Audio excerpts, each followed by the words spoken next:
that lets you save. Okay. You have your fitness, you have your nutrition, and you have a supportive community. Those are all 33%. You have to have every piece to live your healthy lifestyle. And most people miss that third step, which is the community. Welcome to Exploring Mind and Body with Drew Tadia. Drew is an expert in nutrition, fitness, lifestyle, and more. And he wants to help you live a healthier, longer, and more active life. Now here's your host, Drew Tadia. Welcome to another edition of nationally syndicated Exploring Mind and Body. Thank you so much for being here. Thank you for tuning in and being a part of our True Form Life community. We're coming at you with a brand new show. We appreciate whether you're listening on terrestrial radio across the country or as a podcast around the world. We certainly wouldn't be here without you. So stick around. We got all that coming up. This is Exploring Mind and Body. Naturally improve your lifestyle one show at a time with your host, Drew Tadia.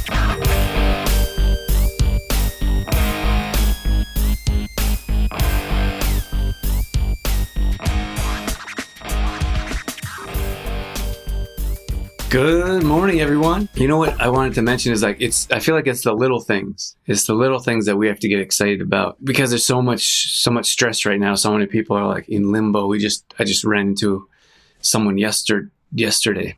We were going for a walk around the neighborhood, and it's kind of funny that people see you and you can tell if they know who you are because it's been happening for years. But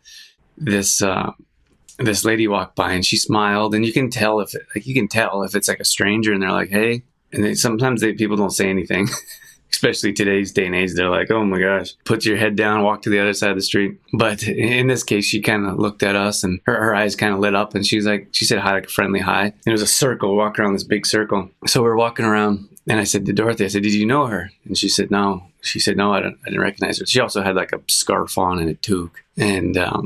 And I said, well, she looked at us like she knew us. And she's like, I didn't know. So she was actually coming around we're in a different neighborhood. So she was coming around the loop the opposite way. And we bumped into again. She's like, hey, are you guys Drew and Dorothy? I said, yes, we are. So then she's like, I live a few houses down. I'm your neighbor. So which is pretty cool because we've lived in our neighborhood for years, or at least had this home in this neighborhood for years. And we didn't really know our neighbors, but now we know, like, we'll actually go and visit a couple neighbors. One neighbor moved away, unfortunately, but we have another neighbor over here, and then another one over there, and then another one right behind us. And we've hung out with all of them and know them quite well. So we kind of bumped into each other, and she was going through a rough time, and she was open and honest. But I feel like we have to find things to look forward to. We have to find things to get excited about. And it doesn't matter what it is. Like, it could be the sun's coming out a bit earlier, or the sun's staying up a bit later, whatever it is. Like, we have to go and we have to find that positivity. And I got a little secret that I'm going to share with you. It's not really a secret, but I'm looking at snowmobiles. So I have a motorcycle. I usually post pictures in the summertime or in the spring if I'm here. And I love to ride my motorcycle. I've ridden my bike for 20 years. And I've never really thought about snowmobiles. And I never really thought about snow because I'm a summer person. I like to go to the beach or like to get away from the snow. So I've been looking at snowmobiles, and I've been talking to people about snowmobiles. But here's the thing is that I don't like the winter. Like, I really dislike the winter, and I do just about anything to get away from the winter. So, but I understand that you have to give yourself something to look forward to. Like, I work all the time. I'm a workaholic. Work often from when I get up till when I go to sleep. But we all need hobbies. And with something like, we like to go hiking. We actually made it like a plan, like consciously said once a day, once a week, every week, we're going to go away and get outside. We're going to go for a little hike, or we're going to go for a walk, not just a little walk. We're going to drive. We're going to drive somewhere because there's so many beautiful places around that we take for granted. And that's something that's been helpful to look forward to throughout the week, but we have to look forward to something. So I was like kind of messing around. I was like, well, if I'm sticking around this winter, I want something to look forward to. And it's still like, I don't have it yet. And the winter's been here for a couple of months here. when do we get? End of October, November, December, January. So 2.5 months roughly. So I'm still working on the snowmobile thing. But for me, some people like, I don't know why, like where it comes from, are people like turn their nose up at it. They're like, oh, you don't have time for that, or where are you going to take it, or why would you do that? Just really odd. Like it has nothing to do with someone else. Do you know what I mean? Like if you want to do something, like if something excites you, then people should encourage you to do something, I feel, instead of being like, oh, looking for reasons why that's not a good idea. It's terribly odd. But I think you have to be careful with who you share your excitement with. Like you have to be careful who you share your goals with, who you share your new things with, because people will put you down. And that's why people don't share goals. Like that's why, because I'm like, hey, you got to share your goals. You got to make it public. But then they're like, yeah, but then so-and-so, I go to family's house, they're not going to be happy with me not eating chicken wings. Whatever it is that like family members can possibly put you down. Your close friends can possibly put you down. But it's so odd to me. Like it has nothing to do with them. Do you know what I mean? Like they should be like, go join that gym, go join that fitness group, go in. Like you should encourage them. But I feel like people feel like you're leaving them behind, or you're doing things exciting and they're not doing anything exciting. There's a number of different reasons why people don't encourage you. But I think it's really sad when your friends or people that are supposed to be your friends don't try to encourage you. And I think we have to go out and find those type of people. So I went out yesterday and looked at a snowmobile, and I went with actually our neighbor, and he's a friend of mine, and we went out, and he was telling me all like he grew up on snowmobiles, and that's why I took him, because I don't know anything about them. And he was telling me all about them and how much fun he had and all the things that you can do on them and how he wishes he had one. And I feel like those are the types of people you want to surround yourself with. So if you want to set a fitness goal for yourself, you go and find other people that have fitness goals or are passionate about fitness. Same thing with nutrition. If you want to change your nutrition up a bit, you don't go hang out at McDonald's. Like you don't have a McDonald's coffee and sit around with a bunch of people that are eating unhealthy. You go to a gym, or you go to, I don't know where else you can go. You go to online forums, or you hang out with people online that are inspired or excited or love taking pictures or of themselves working out, or people that belong to those communities. That's why one of our pillars, like we have our 3 pillars. That's what we always talk about. We're going to talk about that in our detox coming up here. But you have your fitness, you have your nutrition, and you have a supportive community. Those are all 33%. You have to have every piece to live your healthy lifestyle. And most people miss that third step, which is the community. So when I'm interested in something, I ask a million questions. That's my deep dive research. I ask, and to me, I watch videos and I read, but it also means more for me to talk to people that have experience. So every person that I see that has a snowmobile, I send them a message. Like if I know them a little bit in the community, or if I know them on social media, I'll send them a message like, hey, that looks awesome. Tell me about your snowmobiles. Because people that love snowmobiles love them. So anyways, we went and checked out one last night. And he just got me excited. He's like telling me all these amazing things.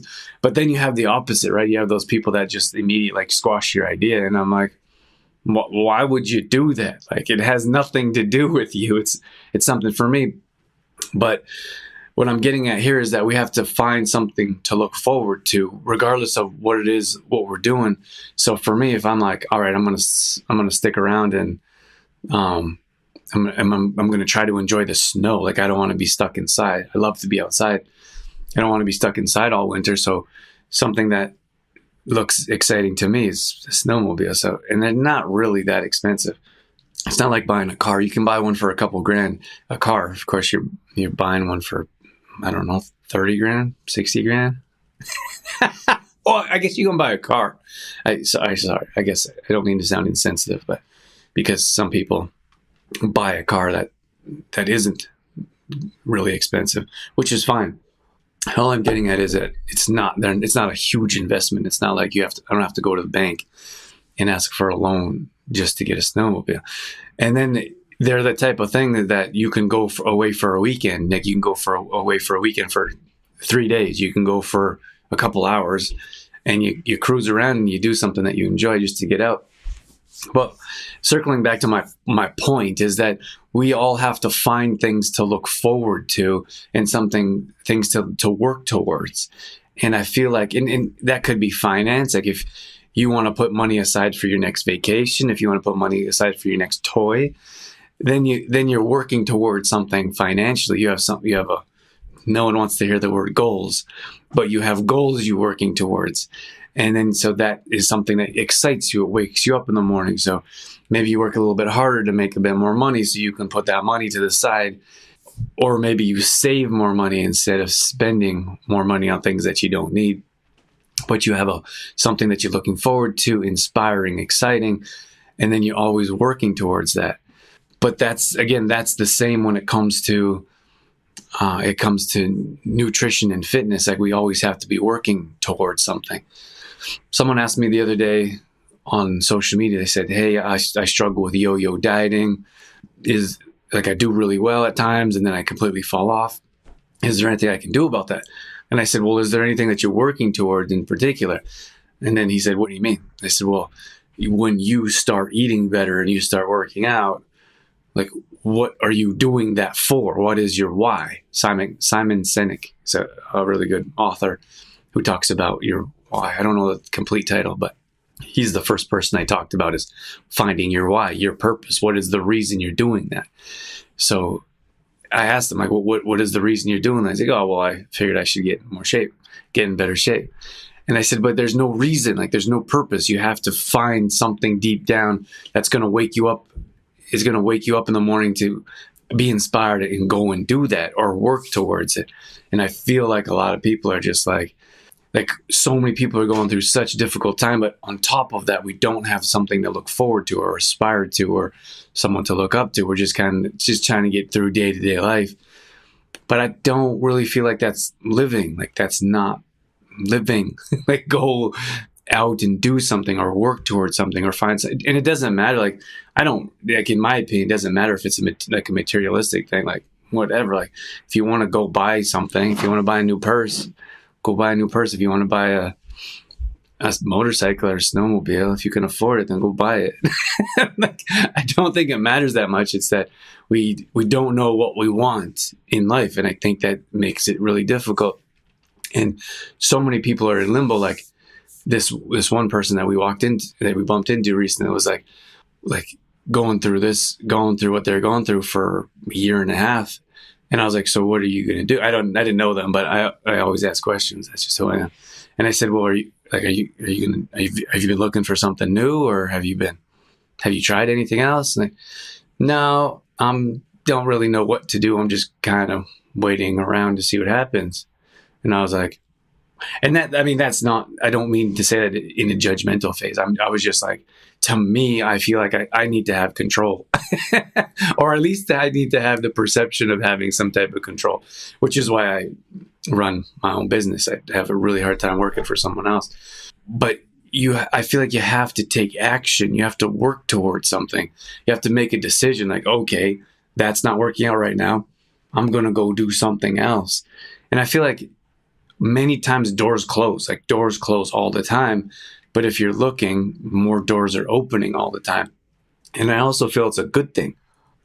I feel like it's a good thing when doors close. And most people think that, oh, that's a negative. Like, oh, things are so bad right now. Or I've been trying so hard to get in this door and the back door's like wide open, right? Like that's most of us know the Einstein, right? What did he say? He said the definition of insanity is doing things over and over again and expecting different results. So you're banging your head against the front door, trying to get in 100 different ways. And meanwhile, if you walked around the back door is wide open. Like you can still get to where you want to get to, or still get to where you want to go if you take a different route. I remember I used to have this teacher that was always like, we always bumped heads. And she was always like, you have to do it this way. This is the way to do it. And I'm like, and I was quite young, and I was like, what's the difference if I do it your way or if I do it my way, if I get the end results? But I feel like it was a bit different time then. It was more like follow instructions, do what you're told. I've really struggled with school up until university, and university is supposed to be the most difficult subjects, right? Like junior, everywhere. Like I was struggled with elementary, junior high, high school. I struggled a little bit in college, but that got better. And then I got to university. I got to graduate courses where it's supposed to be the most difficult courses. And they didn't care if you showed up. If you didn't show up, you didn't get the grade. If you didn't write your test, if you didn't study, if you didn't get your projects in, they failed you. And they didn't care. Like some courses, like some classes, we had a couple hundred people. There's like, is the professor really going to chase you down? I feel like that micromanagement, like really like put a stranglehold on me. That's not how I learned. So I got to university and we had papers we wrote on our own. And then we basically studied on our own. Like they went through the class and then you had to go and do the research. You had to write your papers. And I really thrived in university. Some of my classes, I was the top in my class, which is, if you knew me from school, you'd be like, there's no way that's possible. I was always at the bottom, like just struggling to get by. But it's the way I learn. It's how I learn. You can't choke someone and tell them there's only one way to get out of it. It's only one way to breathe.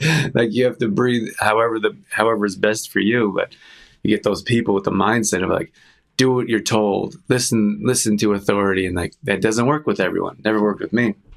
So, but that's the thing is that people say like I like to study a Buddhist religion or Eastern, like different forms of Eastern religion, and they tell you like, oh, and I'm okay with what they teach you. Like they say money. It's funny is like they say money doesn't make you happy, right?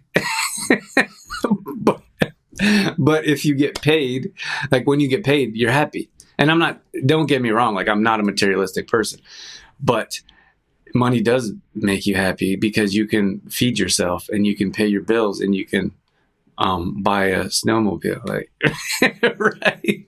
I'm not talking about like, of course there's a limit. Of course there's a limit. Like, I think we fill our lives with too much, like, but only because it's a mindset of lack. Like we need a bigger house because we feel like we don't have enough. We need more friends because we feel like we don't have enough, even though you could have a few very supportive friends that will support you through anything. Like you don't need a million friends. You can have, you know what I mean? But it's that mindset of lack. I don't have enough friends. I don't have enough supportive people in your life. But maybe you have more than enough. Car. I gotta have, like you get one car, right? And then your next car is you got to get a newer car or a fancier car. Like I feel like we are trying to fill voids. But if you're happy, if something like really makes you happy and you can enjoy it, then it does make you happy. Then you could look at like Buddhism. And like I said, I like to study that religion. I really have very similar values and beliefs.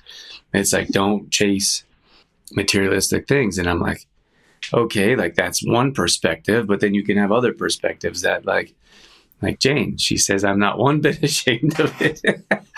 And you shouldn't be, but that's the thing is that people often tell you what should make you happy. If it makes you happy to go shopping, then go shopping. I would suggest that you can afford it. and I'm talking, obviously not talking to you, Jane. I'm talking to our audience. Like, you have to be able to afford it. Like if you're going to buy stuff and it puts you in credit card debt and that offers more stress on your life and your family, then obviously it's not a good thing because it offers like a short burst of short burst of excitement, gratification, happiness.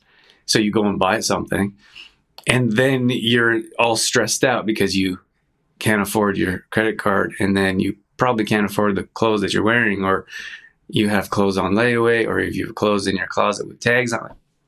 There's a number of different things. All I'm saying is there's different ways to look at things. Just because one person says don't go buy stuff doesn't mean you shouldn't go buy stuff.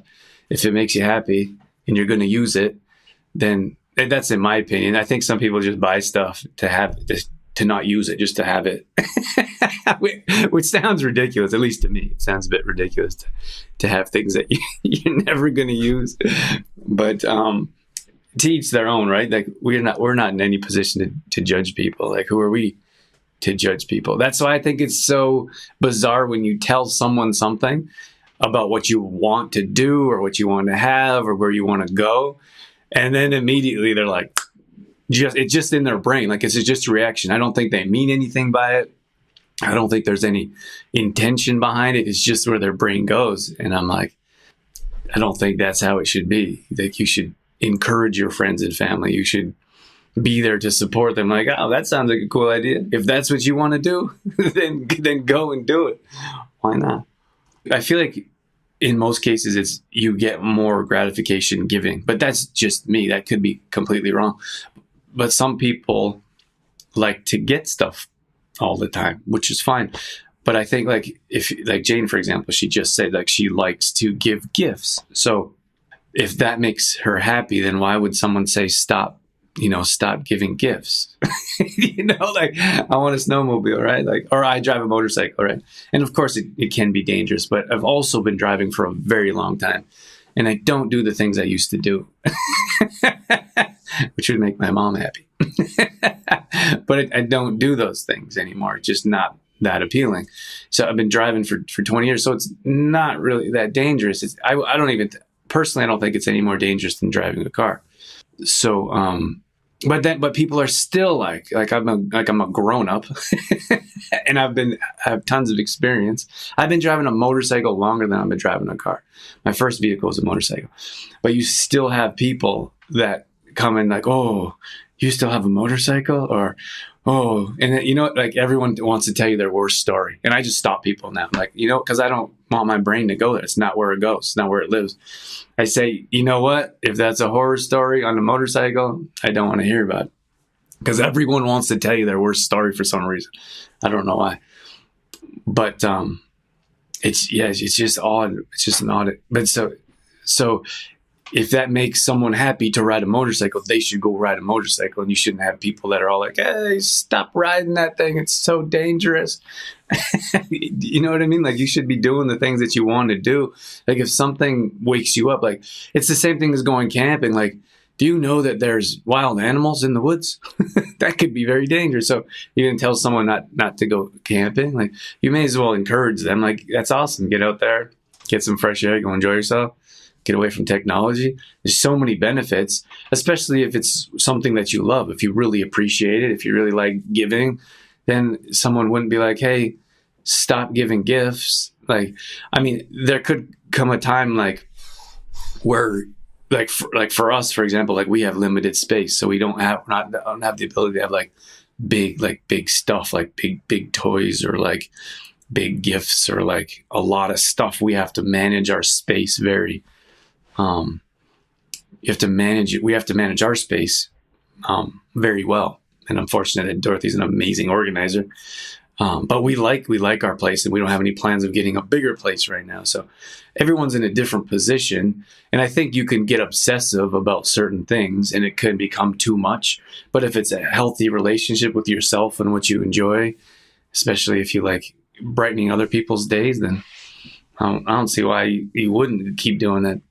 I feel like other people in your life may feel like they're left behind or they're not doing anything, something like that. So you shouldn't, but it's an odd space. I find it's a really odd space. I feel like you shouldn't have to be careful of who you tell what you want to do things, you should be able to tell anyone anything. I mean, you can. I just feel like the response shouldn't be oh, why would you do that? I'm like, why wouldn't you do that? And then I hear someone else doing cool stuff and I'm like, that's awesome. I want to do it too. Instead of being oh, you shouldn't do that. But maybe some people feel oh, I can't do it. Can't's a mindset. Hence the air quotes. But they feel like they can't do it. So then they're like, well, I don't want you to do it either. Or I don't want you to have that either because I can't have it. I don't really know. If you want to do something, you should do it. Just go do it. Don't let anyone tell you can't do it or you shouldn't do it. Hopefully it doesn't get in between your family or spouses. I'm fortunate though. I'm really Dorothy and I are on the same page. She's supportive with everything I do. Sometimes I I get ideas. My brain goes crazy with ideas, tons of ideas. And sometimes she's like, maybe we should think about that idea, which I'm 100% okay with, because you need that. You need someone to ground you. But she was the first one, and I was like, oh, I don't know if we should spend money on the ice. I was like, oh, I really want a snowmobile this year. I was talking about it since this summer. I was like, because we have our plans coming up, and I said, well, if we're going to be around in the snow, I got to have something to look forward to. Otherwise, I'm going to be miserable in the winter. And I said, maybe I should get a snowmobile this year. I was always thinking about a snowmobile. Like, always kind of thinking about, oh, they seem like a cool thing, like similar to a motorcycle, but on the snow. And then I was like, I don't know if we should spend the money on it. And she's like, we can't afford it. So you may as well get it. Like, you should get it. If you want it, you should get it. And then she says, like, you don't spend money on yourself anyways. And I don't. Like, in many, like, we have a few fancy things. Like, we have a few nice things, but in many cases we're frugal.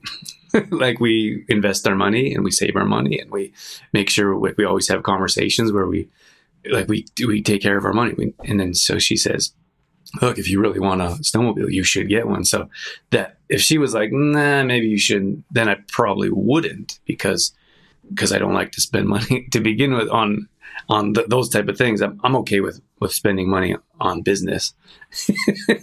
Don't say anything, Dorothy. But the thing with me is, when I invest in a product, in most cases, I know I'm going to get that money back. But when you buy stuff for yourself, you don't get that money back. So it's hard for me to spend money. It really is, because I went through many years of not knowing if I could pay my bills, and I never went in debt, never went in credit card debt, but it was always a struggle to like just pay my bills. And I always worked for myself. I never knew if I was going to get paid or how much I was going to get paid the next month. So when I got paid, I had to keep that money, because that might have to last. Like, if I got a lump sum of money, that might have to last 2 or 3 months. So you keep that with you, that pain of not being able to pay your bills.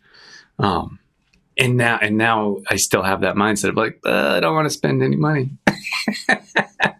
Learning new stuff and trying new things and experience. Like, I feel like life is about experiences, and we have to experience new things. And if you don't, like, some people just sit in their bubble and never push their limits, never try new things.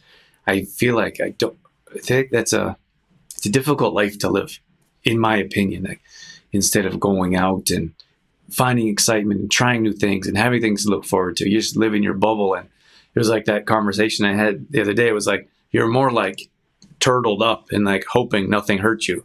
Like, that's not, in my opinion, that's not living. You gotta be willing to fail. You have to be willing to fall flat on your face. And if you're not, then you're not really pushing your limits. You're not experiencing new things. And I think if you were those people that experience new things all the time, like, it's the zest of life.